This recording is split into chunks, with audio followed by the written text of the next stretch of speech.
બંધુ શ્રી હરિ કૃષ્ણ વલ્લભ મુનિ શ્રી સ્વામીને ભૂમિને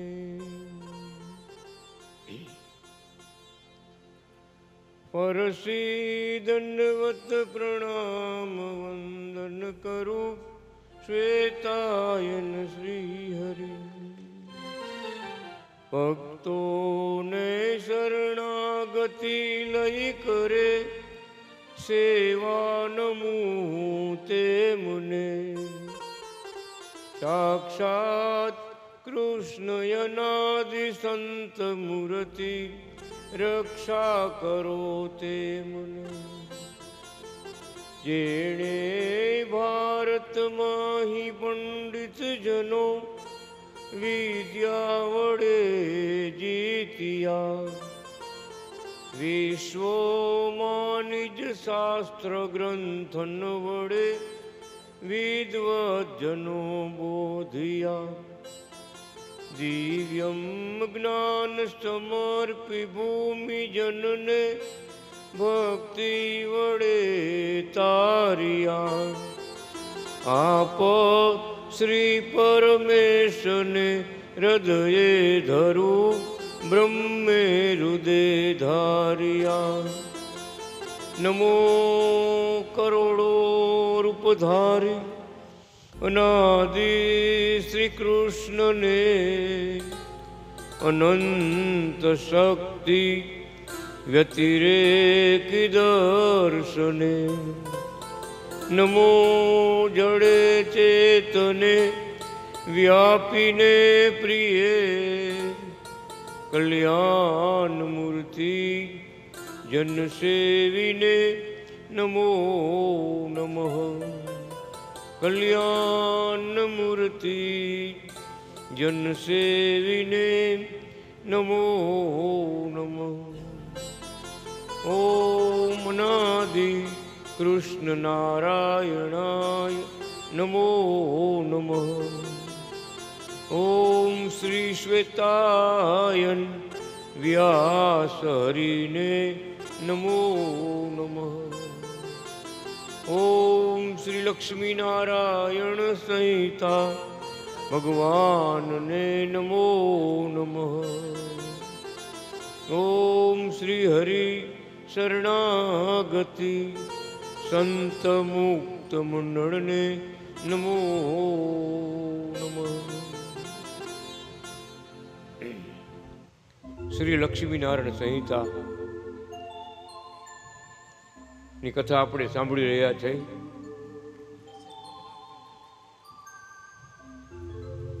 ભગવાન પણ બધા ભક્તોને આનંદ અલૌકિક આનંદ આપી રહ્યા છે. કાશી ધામમાં વિચરણ કરી અનેક પદવીઓ પ્રાપ્ત કરી જૂનાગઢ ધામ આવ્યા છે મહારાજ. પછી રાજકોટમાં બિરાજમાન થયા. હવે જામનગરમાં ભગવાન પધાર્યા છે. જામનગર ચમત્કારપુર નગર બીજું નામ ભગવાને આપ્યું. કેટલો બધો ભગવાને એ ચમત્કાર વાપર્યો છે કે આપણે ગણી ન શકાય એવા ભગવાન અનાદિ કૃષ્ણ નારાયણ કૃષ્ણ વલ્લભાચાર્યજી મહારાજ એ સ્વામિનારાયણ મંદિરમાં આખું કાર્ય ભગવાને કર્યું. ગૌશાળા બનાવી, સભા મંડપ, શિખરબદ્ધ મંદિર, ખૂબ લાભ આપ્યો જામનગરમાં. 4 વેદ અને 18 પુરાણ એની કથા જામનગરમાં કરી. ઘણા વર્ષો વયા ગયા, ઘણો સમય વિયો ગયો. વેદની કથા કરનારા એક મહારાજ હતા. હજુ યાદ કરે બધાય. આખો આવડો મોટો ભારત દેશ છે, મહારાજે જે કાર્ય કર્યા છે, જે કથાઓ કરી છે એ કોઈએ કરી નથી. 4 વેદ 18 પુરાણની કથા નિત્ય નિત્ય ભગવાન કથાની સાથે સાથે લીલા ચરિત્રો કરતા આવે છે. જ્યારે શિવ પુરાણની કથા ચાલુ કરી એ આપણા મહારાજે ઓમકાર ઉપર 18 કલાક પ્રવચન આપ્યું. 18 કલાક 3 દિવસ સુધી મહારાજે ઓમ પર કથા કરી. સવારે 3 કલાક, સાંજે 3 કલાક, વળી બીજે દિવસે સવારે 3 કલાક, સાંજે 3 કલાક, 3 દિવસ સુધી ઓમ પર કથા કરી. ત્યારે જામનગરમાં રહેતા વિદ્વાનો, કાશીના ભણેલા વિદ્વાનો, મહાશંકરભાઈ શાસ્ત્રી મોટા મોટા જામનગરમાં રહેતા હતા. ત્રીજે દિવસે બધા વિદ્વાનો ઊભા થઈને મહારાજ પાસે આવ્યા. કથાના સ્ટેજ પાસે આવ્યા. માઇકમાં પ્રવચન કર્યું કે આજે આ 3 દિવસથી ઓમ પર કથા આપણા ગુરુ મહારાજ સંભળાવી રહ્યા છે. અમે પણ કાશીમાં 10 વર્ષ અભ્યાસ કર્યો છે, પણ આવડી કથા ઓમકાર ઉપર અમે હજી સાંભળી નથી. આવડી કથા ઓમકાર ઉપર કેવળ 3 દિવસ સુધી કથા કરી, હજી અમે સાંભળી નથી. ત્યારે વિદ્વાનો, જામનગરના વિદ્વાનો, મહાશંકરભાઈ શાસ્ત્રી બધા મોટા મોટા શું બોલ્યા કે ભક્તો આ કથા કરે છે ને અનાદિ કૃષ્ણ ભગવાન, કૃષ્ણ વલ્લભાચાર્યજી આ બોલે છે ને એ ઓમકાર જ છે, એ પોતે જ ઓમકાર છે. આટલું વર્ણન કોઈ કરી નથી શક્યા. ત્યારે ભગવાનને પછી શિવ પુરાણ 3 દિવસ પછી ચાલુ કર્યું. હવે એવા સમયમાં ભગવાન જ્યારે કથા વાંચતા હતા ત્યારે મહારાજ રાત્રે રોજ ગૌશાળામાં જાય, માળા હાથમાં હોય અને ગાયોની માથે હાથ મૂકે. ગાયોને બધાને નામ પાડ્યા હતા. મહારાજ બધા હાથ મૂકતા જાય, આશીર્વાદ દેતા જાય. જ્યાં સુધી મહારાજ પોતે આશીર્વાદ ગાય માતાને ન આપે ત્યાં સુધી ગાયો બધી ઊભી હોય. મહારાજનો હાથ પડે ને, મહારાજના દર્શન કરે ને પછી બે. આ રોજનો કાર્યક્રમ. આપણે ગાયના રૂપમાં જોતા, આપણે કોણ દેવી દેવતાઓ આવ્યા હોય મહારાજ જાણતા હોય. હવે એક દિવસનો પ્રસંગ એવો બની ગયો કે 4 ચોર આવ્યા. મંદિરના ઉપરના કળશ ઉતારવા માટે આવ્યા. મહારાજે જોયું એક ચોર કળશમાં પહોંચી ગયો હતો, બીજો વચમાં હતો. બધા 4 ચોર ઊભા હતા, શિખર ઉપર ચડતા હતા. ત્યારે ભગવાને દ્રષ્ટિ કરી, માળા કરતા કરતા દ્રષ્ટિ કરી, ત્યારે ચોરને ચોંટાડી દીધા. ત્યારે ચોર ચોંટાડી તો દીધા, કાંઈ બોલી ન કે ચાલી ન કે. ગરોડી દિવાલોમાં કેમ ચોંટ્યું હોય એમ ચોંટી ગયું. મહારાજે વિચાર કર્યો રાત્રે અત્યારે કોઈને જગાડવા નથી, સવારે વાત. એમ વિચારીને સવારે મહારાજે કથા શરૂ કરી. કથા સભા મંડપમાં ભગવાન બોલ્યા કે આજે નવા સંતો, મોટા સંતો આપણા મંદિરે આવવાના છે, તો કથા પૂરી થયા પછી બધાએ 5-10 મિનિટનો લાભ ટાઈમ લઈજો. મહારાજે વાત કરી તો કેટલાક ભક્તો નાના નાના ફૂલ બનાવીને, ફૂલના હાર બનાવીને લઈ હતા. સંતો ક્યાંક ભુજથી આવતા હશે, ક્યાંક અમદાવાદથી આવતા હશે, વડતાલથી આવતા હશે, જુનાગઢથી આવતા હશે. મહારાજ જાણે. કથા સમાપ્તિ થઈ ગઈ. ઓલા ભક્તો બધા નોકરિયાત વર્ગ, જામનગરમાં વધારે વાત નોકરિયાત વર્ગ, નોકરી ઉપર જવાવાળા. મારે કે સ્વામીજી આપણે હવે ઓલા સંતો ક્યારે આવશે, કે આ સન્માન કરી લઈએ આપણે. તમે કહેતા સંતો આવવાના છે, મોટા સંતો. મારે કે સંતો તો આવી ગયા છે, આ સભા મંડપમાં તો આવ્યા નહીં. એ કે સભા મંડપમાં ન આવે, એ સંત નથી, એ તો ઉપર ચડીને બેઠા. આમ જુઓ, બાયણે નીકળ્યા, ચોકમાં આવ્યા ને મારે બધાને દેખાડ્યા, આમ જુઓ કે સભા મંડપ પરથી દેખાતું, જુઓ ચોકમાં બધા ભેગા થયા. એમાં આપણા કોઠારી સ્વામી સ્વયં પ્રકાશ, ભગવાનના મોટા શિષ્ય, કાલે કથામાં નામ આવ્યું, ભગવાનના પરમ શિષ્ય, મોટા શિષ્ય, બધું સૌથી મોટા શિષ્ય સ્વયં પ્રકાશ.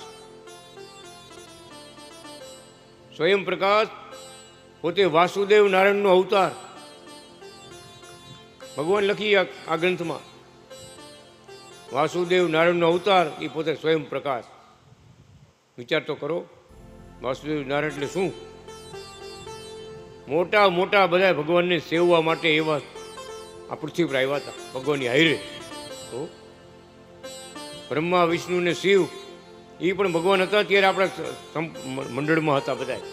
ભગવાન બોલ્યા હો કે અત્યારે તો બ્રહ્માજી ને શંકર ભગવાન ને વિષ્ણુ ભગવાન બધા આપણા મંડળમાં આવ્યા છે, ભગત બનીને આવ્યા છે. એ કોણ ઓળખે? ભગવાન ઓળખે.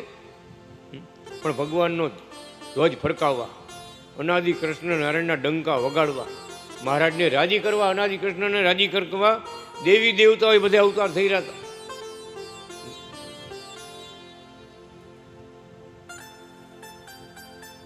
સ્વયં પ્રકાશ સ્વામી સીડી મુકાવી, ઉપર ચડ્યા,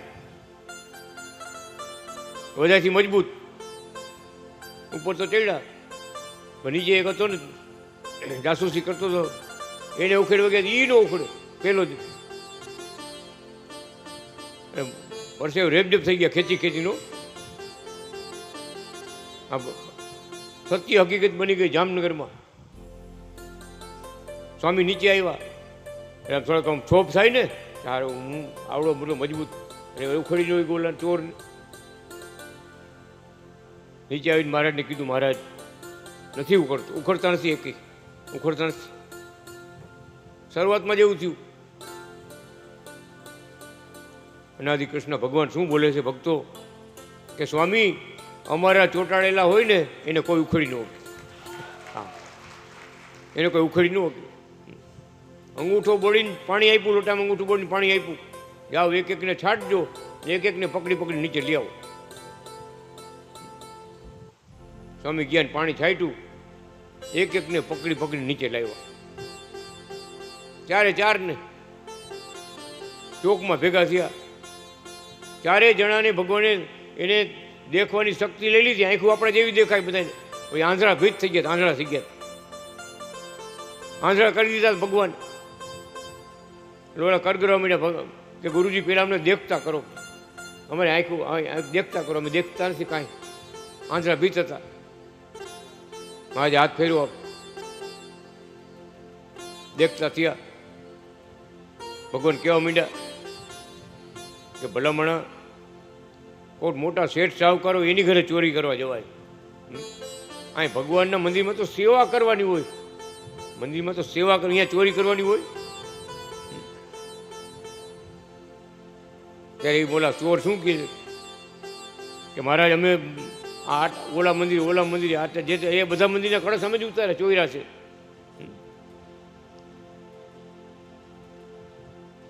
પણ આવા મહારાજ ક્યાંય નહોતા ભટકાણા. આંધળા ભીત કરી દીધા, બધા ચોંટાડી દીધા આખી રાત. ક્યારે એ મંદિરમાં જ કેમ ચોરી કરો છો?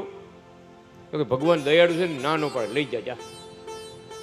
એનું નામ તો દયાળુ છે, લઈ જા. ચોરને ના નો પડે.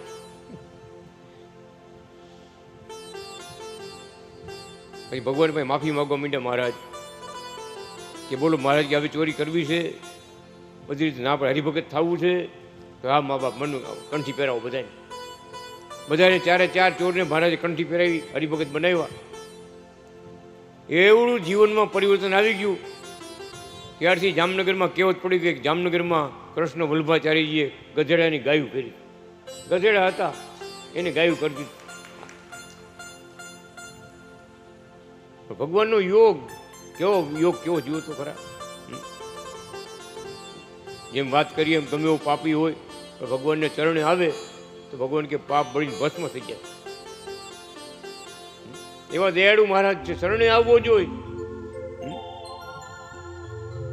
ચાર ચોરને ભગવાને દીક્ષા આપી, મંત્ર આપ્યા.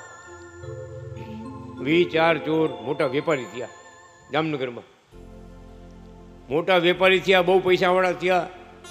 ભગવાનના આશીર્વાદ, ભગવાનનો ચોરીનું કર્મ મૂકી દીધું અને આગળ વધ્યા. હેમંત ભગત વાત કરતા કે જ્યારે જ્યારે ગુરુ પૂર્ણિમા આવે ને ત્યારે ચંદનનું લાકડું ઘસી બધા એક ડબરા લઈને આવે. ત્યારે 4 જણા ચંદનના લાકડા ઘસી ડબરો આખો ભરી અને જુનાગઢ આવે અને ચંદનથી ભગવાનને ગુરુ પૂનમના દિવસે સ્નાન કરાવે. ત્યારે ચોર ભગવાનના મહાન ભક્ત થઈ ગયા, ભગવાનની આજ્ઞા પ્રમાણે સેવાઓ કરવા માંડ્યા. જામનગરનો મોટો આ પ્રસંગ બની ગયો કે ચોરને ભગવાને દીક્ષા આપીને ભગત બનાવ્યા. એવી જ રીતે એક વખત જામનગરના રેલવે સ્ટેશનના માસ્ટર એ જમાનામાં બીજા એક મદ્રાસી સાહેબ 4-5 જણાને ભગત 20 વર્ષ થઈ ગયા, કાંઈ સંતાન નહોતા, કોઈ સંતાન જ નહીં કાંઈ. તો કથાના સ્ટેજ ઉપર ભગવાન બિરાજમાન હતા. 4 જણા પગે લાગવા આવ્યા. મારે ચારેયને માથે આશીર્વાદ આપ્યા, પુત્રવાન થાવ, પુત્રવાન થાવ. ચારેયને આશીર્વાદ આપ્યા. એવું બોલ્યા કે તમારી ચારેયની ઘરે એક જ દિવસે દીકરાઓનો જન્મ થઈ છે, એક જ દિવસે. અને તમે ચારેય તમારા સંતાનને લઈને એક જ દિવસે અમારી પાસે આવશો કંઠી પહેરાવવા. એવો દિવ્ય પ્રસંગ બની ગયો ભગત.